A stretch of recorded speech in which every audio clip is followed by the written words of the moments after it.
There is a voice that lives in your head, and it speaks the loudest right after you fail. Miss the workout, blow the deadline, fumble the conversation you rehearsed 100 times, and there it is, sharp and immediate, listing everything you did wrong. Most men carry that voice like a weapon. They operate under the assumption that this internal cruelty is the very definition of discipline. They treat it as the cold drill sergeant necessary to keep them from going soft. The voice you think is sharpening you is actually the one slowly teaching you to quit. Equating cruelty with discipline is a dangerous illusion. The harsh inner critic is not making you stronger, it is making you afraid. And a man who is afraid to fail pushes less. He hides more, and he finds quieter ways to back out while convincing himself he is just being tough. If self-punishment creates fear rather than strength, what actually separates the people who burn out from the people who endure for decades? Look at this visual of two distinct paths branching out from a single failure event. One timeline, driven by relentless self-punishment, runs hot, splinters into burnout, and stops. The other stretches out steadily, driven by a mechanism we rarely associate with high performance, self-compassion. The word compassion makes a lot of people nervous. They assume it means lowering the bar or making excuses for laziness. The research shows the exact opposite.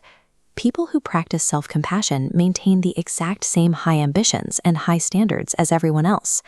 The entire difference is what happens when they fall short of those standards.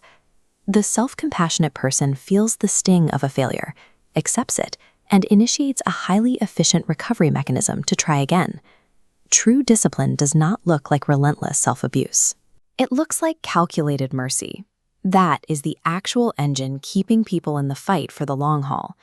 When you tear into yourself, your nervous system misinterprets harsh self-criticism as a physical threat.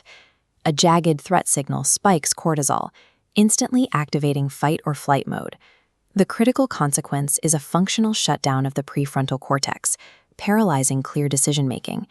With the logical brain paralyzed, you enter a state psychologists call image protection. You start playing purely not to lose, actively avoiding hard challenges to protect your ego from further damage. This is why self-critical individuals unconsciously self-sabotage. They delay and procrastinate, because without truly committing, you cannot be exposed to true failure. You delivered internal punishment to enforce mental sharpness. Instead, you destroyed that sharpness, made your brain foggier, and handed total control of your actions over to fear. The Stoics understood this biological trap thousands of years ago through the dichotomy of control. As this graphic illustrates, there is a thick, hard barrier separating the unchangeable past from the actionable present. The self-critic wages an entirely irrational war.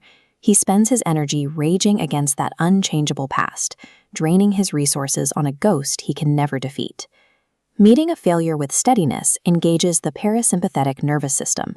It acts as a biological brake, calming the heart rate, restoring logical thought, and locking your focus strictly on the actionable present. We see this exact dynamic in data from elite athletes. Mental toughness is what drives a competitor through the pain of the event, but self-compassion is the specific mechanism that allows them to process a bitter loss and return to training the next day instead of breaking. Shifting from self-punishment to self-compassion frees you to pursue genuine mastery. It turns failure from a fatal threat to your identity into simple, objective data for your next attempt. So how do you actively rewire this mental framework when your critical voice has decades of worn-in practice? You start by differentiating the voices in your head the moment you fail. You have to identify whether the voice is acting as a coach or an executioner. A coach fixes the action. An executioner attacks your character. The moment you hear the executioner, you run the apprentice protocol. You force yourself to speak internally with the exact same firm, honest respect you would give to a younger, promising protege. You objectively acknowledge the bad performance and identify the fixes without destroying his worth. You tell him the truth about the mistake, and then you firmly demand that he gets back up. You owe yourself the exact same high standard of leadership and developmental respect that you would instinctively offer to anyone you were genuinely trying to build. Understand that failure is a universal constant.